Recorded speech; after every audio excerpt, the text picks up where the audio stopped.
I think most of the new parents or like young adults, they don't want to consider raising a child here in the Philippines. Well, again, I think it's good. Kasi nowadays, with our generation, mas kinikonsider natin yung family planning. Well, ngayon, sa isip ko, more on career talaga. Kasi, ayun nga, unang-una, mahirap mag-build ng family nang walang direction ng buhay. Well, if our population is lower, syempre there's gonna be demand for workforce maybe in 10 to 20 years. I think that if fewer babies are born, we'll finally have enough budget, our economy, and our infrastructure.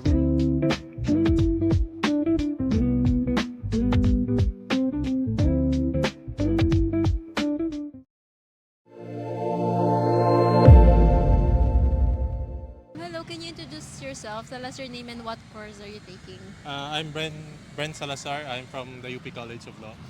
Hi, I'm Marco Diamora. I'm taking law here in the College of Law in UP Diliman. Hi, I'm Vito. I'm taking law in Malcolm Hall. I'm Eliza and I am taking psychology pa. My name is Joanna Henson. You can call me Joanne, and I'm currently working in a hospitality industry. What's your opinion about the declining birth rate in the Philippines? I think it's just a natural response to the way everything is going, especially the course for economy. I mean, kahit gas prices nga tumataas na. Yung cost of living is quite high, especially in the capital areas. So you can compare this to the rural areas where birth rates are much higher. And I think at least some portion of it, if not due to the religious culture, is also due to economic viability. I think considering the economic right now and how hard it is to raise children, I think most of the new parents or like young adults, they don't want to consider raising a child here in the Philippines because of how the prices, milk, diapers, or like other essentials education here in the Philippines. So I think it's inevitable that there will be a decrease on the birth rate here in the Philippines. I think that's indicative of one, a higher quality sex education, and two, a shift in priorities and like the values that people have. First, the better quality sex education. Obviously, there was a connotation before against all types of contraceptives, like whether it be birth control pills or condoms. But then now, I guess it's become less stigmatized. There's less of a stigma against Yes, contraception. Kasi And before they don't like talking about it. Lalo na yung mga nasa right age na nahihiya pang bumili ng contraceptives. oh yes, yes, yes. Definitely. I think it's because like some people are just focusing on building their careers muna, or maybe they don't want kids. A lot of people are becoming more confident enough to say that they don't want kids because that takes a big toll on a woman's body naman talaga. And other than that, some people just don't really have the money or time for it, diba? Because it's a big investment, both money and time-wise. So it's not as bad naman, I'm pretty sure, as Japan's. Kasi those guys, they're already doing a lot of programs to try and bump the birth rate up. But then, I'm pretty sure we're fine. Do you think it's good or bad that people have fewer kids? Well, again, I think it's good. Kasi nowadays, with our generation, mas kinikonsider natin yung family planning. And tama naman, dapat pag-iisipan mo muna yung finances mo, yung ability mo to rear, sabi nga sa batas, rear a child. And ayun, instead na i-view siya as negative for me, like in the case of the country of Japan na bumababa yung birth rates, pangit para sa workforce, ganun. It should be spinned as a positive na mas nagiging, kumbaga conscious ba tayo sa ating personal and the wider economical situation kaya mas bumaba yung birth rate ng generation ngayon. For me, I think it's good kasi nga free will. So, hindi mo pwedeng ipilit yung tao na kailangan mo na mag-anak by this age, kaya mag-jowa ka na dapat, gano'n. So, yun nga, hindi siya necessarily good, hindi siya necessarily bad. Siguro sa economy natin ngayon, baka good siya. Do you want kids? Yes, How many? 4. Four. Why four? I think 4 is a ideal number Ideal. because if they're fighting, usually ideally 2 to 2. Do you have any siblings? Any siblings? Yes, I have Ilan na? Ilan? Mga 5. Well, it's something na pag-iisipan ko pa din. Like I reiterated, I believe in family planning. Sa ngayon, syempre, I want to pass the bar muna, hopefully. And doon ko siya i-consider. Maybe if tatanungin ako, 1 or 2 children would suffice na. No. No, you don't want. I You don't want. Yes, I want kids. How many? How many kids do you want? 3's a good number. I don't know. How many siblings do you have, right? 2. Two. So you're like 3. You have. Yes, we're 3. Pero I grew up in a big family where I Your- grew up in my lola's house where my cousins also live. So they feel like my brothers and sisters also. So Yes. How many? How many do you want kids? Kami kasi 3, so I think 2 to 3 lang okay na. Masyado madami yung apat ganyan. And do you think small families are changing the Filipino traditions? In a certain sense, yes.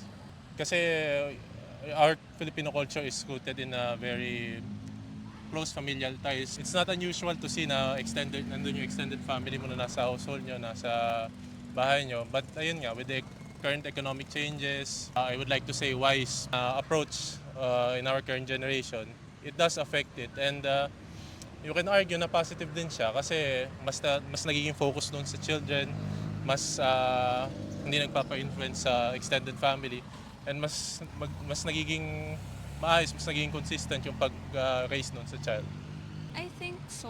Like, they're becoming more innovative, or like they are changing the perspective of how we view big families. Like, they're more family planning. They're thinking more about the family planning here in the Philippines. How do you choose between having a family or focusing on your career and money? I think that being honest with yourself. Diba? Kasi being honest with yourself, and whatever way that takes. Kasi being honest with yourself could be just looking inside or reflecting or having a conversation first with your partner to see if you're both ready to have that kind of mindset. I think it's healthy, and people in relationships should always talk about what their end goal for their relationship is, and like what they want at the moment and what they want in the future. Like, they don't have to put specific plans, they don't have to put a timeline, but they have to be aligned, or else there's gonna be heartbreak, there's gonna be someone that's gonna feel like they got the short end of a stick, and that's never a good foundation for a relationship. Well, ngayon, sa isip ko, more on career talaga. Kasi, ayun nga, unang-una, mahirap mag-build ng family nang walang direction yung buhay mo. Kasi, paano yung bata, pag lumaki siya, hindi man pwedeng, sige, anak lang. Dapat meron din siyang future. Kasi, yun nga, di naman choice ng bata na lumabas sa mundong to. Yan. Choice mo yun, kasi nag-anak ka. I think family should be the end goal talaga. Tapos yung work and money mo, yun yung means mo para ma-achieve yung goal mo na maging family. But of course, love can happen anytime, any place. So baka maging kapamilya kayo. Do you have a girlfriend right now? No. Are you finding? Or are you looking for? If it happens, it happens. Yun na lang.